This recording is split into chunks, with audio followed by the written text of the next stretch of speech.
तो hello guys, कैसे हैं आप लोग। स्वागत है आप सभी का एक और नई वीडियो में। तो गाइस, आज की वीडियो में हम बात करने वाले हैं top 10 strongest Hoenn region pokemons की।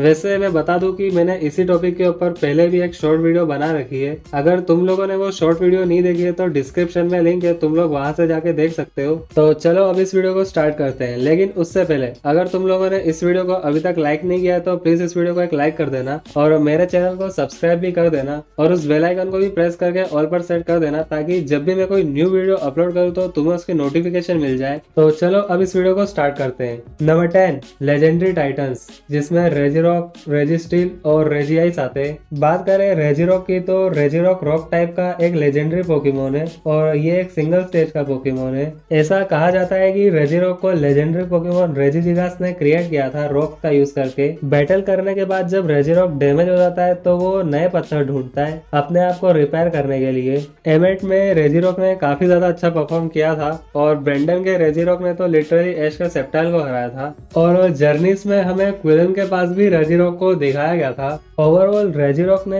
एनीमे में ठीक ठाक ही परफॉर्म किया है। बात करें रेजिस्टील की तो रेजिस्टील स्टील टाइप का एक लेजेंडरी पोकेमोन है और ये एक सिंगल स्टेज का पोकेमोन है। ऐसा कहा जाता है कि रेजिस्टील को भी लेजेंडरी पोकेमोन रेजिजिगास ने क्रिएट किया था। रेजिस्टील की बॉडी ऐसे मटेरियल से बनी है जो किसी भी मेटल से ज्यादा हार्ड है और ये मटेरियल हार्ड होने के बावजूद भी स्ट्रेच और श्रिंक हो सकता है। रेजिस्टील को भी एमेट में दिखाया गया था और इसने भी एमेट में काफी अच्छा परफॉर्म किया था। और बात करें ब्रेंडन के रेजिस्टील की तो इसने ऐश के टॉर्कोल को हराया था और जर्नीस में हमें क्विलन के पास भी रेजिस्टील को दिखाया गया था। बात करें रेजिआइस की तो रेजिआइस आइस टाइप का लेजेंडरी पोकेमोन है और ये एक सिंगल स्टेज का पोकेमोन है। रेजिआइस को भी रेजिजिगास ने क्रिएट किया है। रेजिआइस का बॉडी टेम्परेचर -200 डिग्री सेल्सियस होता है, जिसकी वजह से रेजिआइस अपने आसपास की किसी भी चीज को जमा सकता है। ऐसा भी कहा जाता है कि रेजिआइस अगर लावा में गिर जाए तो भी ये जिंदा बच सकता है। रेजिरॉक और रेजिस्टील के साथ मिलकर रेजिआइस ने भी एवेंट में बहुत ज्यादा अच्छा परफॉर्म किया था। ऐश के पिकाचू ने ब्रेंडन के रेजिआइस को हराया था, लेकिन गलार रीजन में एक वाइल्ड रेजिआइस ने ऐश के पिकाचू को हराया था। बाद में क्विलन ने उस रेजिआइस को पकड़ लिया था। नंबर 9 पे आता है सेलेमेंस। सेलेमेंस ड्रैगन एंड फ्लाइंग टाइप का एक सूडो लेजेंडरी पोकेमोन है और ये शेलगोन का इवोल्यूशन है और बेगोन का फाइनल इवोल्यूशन है। अब देखो, सच बताऊं तो सेलेमेंस बहुत ही ज्यादा ताकतवर पोकेमोन है, लेकिन इसे एनीमे में ताकतवर नहीं दिखाया गया। लेकिन फिर भी जेके सेलेमेंस ने एनीमे में काफी अच्छा परफॉर्म किया था, जहां पर जेके सेलेमेंस ने रेजिजिगास और लेजेंडरी टाइटन जैसे स्ट्रॉन्ग पोकेमोन से फाइट की थी और उन्हें काफी अच्छी टक्कर भी दी थी। वहीं M6 में बटलर के सेलेमेंस ने लिटरली मेटाग्राउडोन को बहुत ही अच्छी टक्कर दी थी। ड्रेक, जो कि होएन रीजन का एलिट 4 मेंबर है, उसके पास भी सेलेमेंस है और उसका सेलेमेंस भी बहुत ज्यादा ताकतवर है और सेलेमेंस के पास मेगा एवोल्यूशन भी है। नंबर 8 पे आते हैं ब्लेजिगन और सेप्टाइल। बात करें ब्लेजिगन की तो ब्लेजिगन फायर और फाइटिंग टाइप का स्टार्टर पोकेमोन है और ये कम्बस्किन का इवोल्यूशन है और टॉर्चिक का फाइनल इवोल्यूशन है। ऐसा कहा जाता है कि ब्लेजिगन 30 मंजिल की बिल्डिंग को एक ही छलांग में पार कर सकता है। एनीमे में ब्लेजिगन को बहुत ही ज्यादा ताकतवर दिखाया गया है। हैरिसन के ब्लेजिगन ने ऐश के चार्जर को हराया था और मे के पास भी ब्लेजिगन है और उसके ब्लेजिगन ने ऐश के सेप्टाइल से बैटल की थी और उसे काफी अच्छी टक्कर भी दी थी और ब्लेजिगन के पास मेगा एवोल्यूशन भी है। कैलोस रीजन में हमें मेयर के पास मेगा ब्लेजिगन को दिखाया गया था, जो कि क्लेमेंट और बोनी के डैड है। मेयर के ब्लेजिगन ने भी एनीमे में काफी अच्छा परफॉर्म किया था। बात करें सेप्टाइल की तो सेप्टाइल ग्रास टाइप का स्टार्टर पोकेमोन है। सेप्टाइल ग्रोवाइल का एवोल्यूशन और ट्रिको का फाइनल एवोल्यूशन है। सेप्टाइल को भी एनीमे में बहुत ही ज्यादा ताकतवर दिखाया गया है। ऐश के सेप्टाइल ने स्पिंसर के शिफ्ट्री और क्लेडोल को एक ही मैच में हराया था और स्पीड डिओक्सिस को पकड़ लिया था, जबकि स्पीड डिओक्सिस पूरे पोकेमोन एनीमे का सेकंड सबसे फास्टेस्ट पोकेमोन है। और हाँ, ऐश के सेप्टाइल ने लिटरली टोबाइस के डार्कराय को हराया था और सोवेयर का सेप्टाइल तो मेगा एवॉल्व भी हो सकता है। सोवेयर के सेप्टाइल ने टियोर्नो के ब्लास्टोइस और राइचू को एक ही मैच में हराया था और ऐश के ग्रेनिंजा को भी एक बार हराया था। तो हाँ, सेप्टाइल भी एक काफी ताकतवर पोकेमोन है। नंबर 7 पे आता है गार्डीवोर। गार्डीवोर साइकिक और फेरी टाइप का पोकेमोन है और ये कर्लिया का इवोल्यूशन है और रोल्स का फाइनल इवोल्यूशन है। गार्डीवोर अपने साइकिक पावर्स का यूज करके फ्यूचर देख सकती है और टेलीकिनेटिक पावर्स का यूज करके किसी भी ऑब्जेक्ट को उठा सकती है और गार्डीवोर स्मॉल ब्लैक होल्स भी क्रिएट कर सकती है। गार्डीवोर को एनीमे में बहुत ताकतवर दिखाया गया है। डायंथा, जो कि कैलोस रीजन की चैंपियन है, उसका सबसे ताकतवर पोकेमोन गार्डीवोर ही है। डायंथा का गार्डीवोर मेगा इवॉल्व हो सकता है। डायंथा के मेगा गार्डिवोर ने मास्टर्स 8 में लिटरली लेंस के ड्रैगनाइट को हराया था, तो इसी से तुम अंदाजा लगा सकते हो कि डायंथा का गार्डिवोर कितना ज्यादा ताकतवर है। Number 6, Metagross. मेटाग्रॉस स्टील और साइकिक टाइप का सूडो लेजेंडरी पोकेमोन है और ये मटैंग का इवोल्यूशन है और बेल्डम का फाइनल इवोल्यूशन है। मेटाग्रॉस के पास 4 ब्रेन्स है, इसलिए इसे एक सुपर कंप्यूटर से भी ज्यादा इंटेलिजेंट माना जाता है। मेटाग्रॉस को एनिमे में बहुत ही ज्यादा ताकतवर दिखाया गया है, जहाँ पर टाइसन के मेटाग्रॉस ने ऐश के 2 पोकेमोन स्वेलो और ग्रोवाइल को हराया था और एनावेल के मेटाग्रॉस ने ऐश के पिकाचू को हराया था। अलान और पोल जैसे स्ट्रॉन्ग ट्रेनर्स के पास भी मेटाग्रॉस है, लेकिन सबसे ताकतवर मेटाग्रॉस है स्टीवन का मेटाग्रॉस। स्टीवन होएन रीजन का चैंपियन है और स्टीवन का मेटाग्रॉस एक शाइनी मेटाग्रॉस है और स्टीवन के मेटाग्रॉस के पास मेगा एवोल्यूशन भी है। मेगा एवोल्यूशन स्पेशल 2 में स्टीवन के मेगा मेटाग्रॉस ने अलान के मेगा चार्जर डेक्स को इजीली डोमिनेट किया था और स्टीवन के मेगा मेटाग्रॉस ने लिटरली मेगा रेक्वाजा, प्राइमल कायोगर और प्राइमल ग्राउडोन जैसे स्ट्रॉन्ग पोकेमोन से भी बैटल की है। नंबर 5 पे आते हैं लाटियोस एंड लाटियास। लाटियोस एंड लाटियास इन दोनों को इवन डो भी कहा जाता है। बात करें लाटियोस की तो लाटियोस ड्रैगन एंड साइकिक टाइप का एक लेजेंडरी पोकेमोन है और ये एक सिंगल स्टेज का पोकेमोन है। लाटियोस एक जेट से भी फास्ट उड़ सकता है और लाटियोस के पास साइड शेयरिंग की भी एबिलिटी है, जिससे लाटियास और उसके आसपास के लोग वो सब देख सकते हैं जो कि लाटियोस देख रहा है। लाटियोस टेलीपैथी का यूज करके लोकेशन और दूसरों के इमोशंस को डिटेक्ट कर सकता है और ह्यूमन लैंग्वेज भी इजीली समझ सकता है।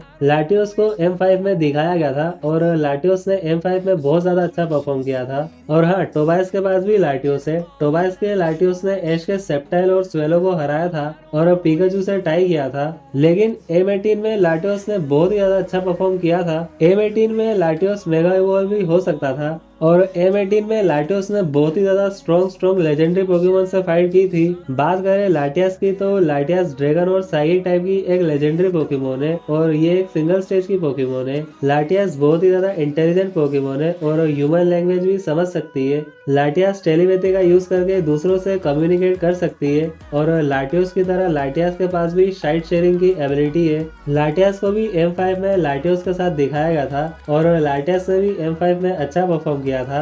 और हाँ, नर्सजोय के पास लाटियास है। नर्सजोय की लाटियास ने फॉरेस्ट के राइपीरियर को इजीली हरा दिया था और M18 में लाटियास ने लाटियोस के साथ मिलकर बहुत ही अच्छा परफॉर्म किया था, जहाँ पर उन दोनों ने मेगा इवोल्व होकर लिटरली लेजेंडरी पोकेमोन से फाइट की थी। नंबर 4 पे आता है जिराची। जिराची स्टील और साइकिक टाइप का एक मिथिकल पोकेमोन है और ये एक सिंगल स्टेज का पोकेमोन है। जिराची हर 1000 साल में सिर्फ 7 दिन के लिए जागता है। वैसे जिराची को शुद्ध आवाज से गाकर भी जगाया जा सकता है। जब जिराची सोता है तो इसकी बॉडी एक मजबूत क्रिस्टल जैसे शेल से ढकी रहती है। जब भी जिराची जागता है तो ये लोगों की विशेष पूरी करता है। जिराची को M6 में दिखाया गया था और जिराची ने M6 में काफी अच्छा परफॉर्म भी किया था। वहीं जिराची को यूनवा रीजन के एक एपिसोड में भी दिखाया गया था और उस एपिसोड में भी जिराची ने अच्छा परफॉर्म किया था। नंबर 3, डियोक्सिस। डियोक्सिस साइकिक टाइप का एक मिथिकल पोकेमोन है और ये एक सिंगल स्टेज का पोकेमोन है, लेकिन इसके डिफरेंट फॉर्म्स है। जैसे कि ये तो है नॉर्मल डियोक्सिस, लेकिन ये है डियोक्सिस का अटैक फॉर्म, ये है डियोक्सिस का डिफेंस फॉर्म और ये है डियोक्सिस का स्पीड फॉर्म। और हाँ, डियोक्सिस अपने स्पीड फॉर्म में पूरे पोकेमोन एनीमे का सेकंड सबसे फास्टेस्ट पोकेमोन बन जाता है। डियोक्सिस को बहुत ही ज्यादा इंटेलिजेंट पोकेमोन कहा जाता है। ये जो डियोक्सिस की चेस्ट पे क्रिस्टल है ना, ये इसका ब्रेन है और डियोक्सिस इस ऑर्गन से लेजर बीम भी फायर कर सकता है और डियोक्सिस अपने टेंटिकल्स को इंसानों के हाथ जैसा भी बना सकता है। डियोक्सिस के पास रीजनरेशन की भी एबिलिटी है और डियोक्सिस अपने क्लोन्स भी बना सकता है। M7 में तुम लोगों ने देखा ही होगा कि डियोक्सिस ने अपने कितने सारे क्लोन्स बना लिए थे और M7 में डियोक्सिस ने रेक्वाजा जैसे एक बहुत ही स्ट्रॉन्ग लेजेंडरी पोकेमोन से फाइट की थी और उसे काफी अच्छी टक्कर भी दी थी और पोकेमोन के एपिसोड्स में भी हमें 3-4 बार डियोक्सिस को दिखाया गया है। Number 2, ग्राउडोन and कायोगर। ग्राउडोन और कायोगर ये दोनों ही वेदर ट्रायो के मेंबर है। बात करें ग्राउडोन की तो ग्राउडोन ग्राउंड टाइप का लेजेंडरी पोकेमोन है और ये एक सिंगल स्टेज का पोकेमोन है। ऐसा कहा जाता है कि ग्राउडोन ने कॉन्टिनेंट्स को क्रिएट किया है। ग्राउडोन एक बहुत ही पावरफुल पोकेमोन है जो कि लैंड को कंट्रोल करता है और ग्राउडोन इतनी तेज हीट क्रिएट कर सकता है कि जिससे पूरा वर्ल्ड जल के राख बन सकता है। ग्राउडोन के पास प्राइमल फॉर्म भी है जिसमें इसकी ताकत बहुत ज्यादा बढ़ जाती है। एनीमे में ग्राउडोन ने बहुत ही ज्यादा अच्छा परफॉर्म किया है, जहाँ पर इसने मेगा एवोल्यूशन स्पेशल 3 में प्राइमल कायागर से फाइट की थी और M80 में भी ग्राउडोन ने काफी अच्छा परफॉर्म किया था। वही पोकेमोन एनीमे में कई बार हमें ग्राउडोन और कायोगर की फाइट को दिखाया गया है। बात करें कायोगर की तो कायोगर वाटर टाइप का एक लेजेंडरी पोकेमोन है और ये भी एक सिंगल स्टेज का पोकेमोन है। ऐसा कहा जाता है कि कायोगर ने ओशन को क्रिएट किया है। कायोगर भी एक बहुत ही ज्यादा पावरफुल पोकेमोन है जो कि वाटर को कंट्रोल करता है। कायोगर बहुत ही बड़ा रेन क्लाउड बना सकता है जो कि धीरे धीरे पूरे वर्ल्ड को कवर कर लेगा और फिर पूरे वर्ल्ड को डुबा देगा। कायोगर के पास भी प्राइमल फॉर्म है और प्राइमल फॉर्म में कायोगर की पावर बहुत ज्यादा बढ़ जाती है। और जैसा कि मैंने पहले भी कहा था, मेगा एवोल्यूशन स्पेशल 3 में हमें प्राइमल ग्राउडोन और प्राइमल कायोगर की फाइट को दिखाया गया था और M80 में भी हमें प्राइमल कायोगर को दिखाया गया था और पोकेमोन एनीमे में कई बार हमें ग्राउडोन और कायोगर की फाइट को दिखाया गया है। अब देखो, मैंने इन दोनों पोकेमोन्स को एक साथ इसलिए रखा है क्योंकि कुछ लोग मानते हैं कि ग्राउडोन ज्यादा ताकतवर है, वही कुछ लोग बोलते हैं कि कायोगर ज्यादा ताकतवर है। वैसे सच बताऊं तो इन दोनों की पावर्स में बहुत ज्यादा डिफरेंस नहीं है, इसलिए मैंने इन दोनों को नंबर 2 पे एक साथ रखा है। अब नंबर 1 पे आता है रेक्वाजा। रेक्वाजा ड्रैगन और फ्लाइंग टाइप का एक लेजेंडरी पोकेमोन है और ये एक सिंगल स्टेज का पोकेमोन है, लेकिन हाँ, रेक्वाजा मेगा इवॉल्व हो सकता है। अब देखो, तुम लोगों को रेक्वाजा के बारे में पता ही है, इसलिए मुझे नहीं लगता कि मुझे तुम्हें रेक्वाजा के बारे में कुछ बताने की जरूरत है। लेकिन बाई चांस अगर तुम्हें रेक्वाजा के बारे में नहीं पता है तो मैं बता दूं कि मेगा एवोल्यूशन स्पेशल 3 में मेगा रेक्वाजा ने प्राइमल ग्राउडोन और प्राइमल कायोगर को अकेले ही हरा दिया था। तो अब तुम इसी से अंदाजा लगा सकते हो कि रेक्वाजा कितना ज्यादा ताकतवर पोकेमोन है। तो हाँ गाइस, आज के लिए बस इतना ही। अगर तुम लोगों को ये वीडियो अच्छी लगी है तो प्लीज इस वीडियो को लाइक कर देना और मेरे चैनल को सब्सक्राइब भी कर देना।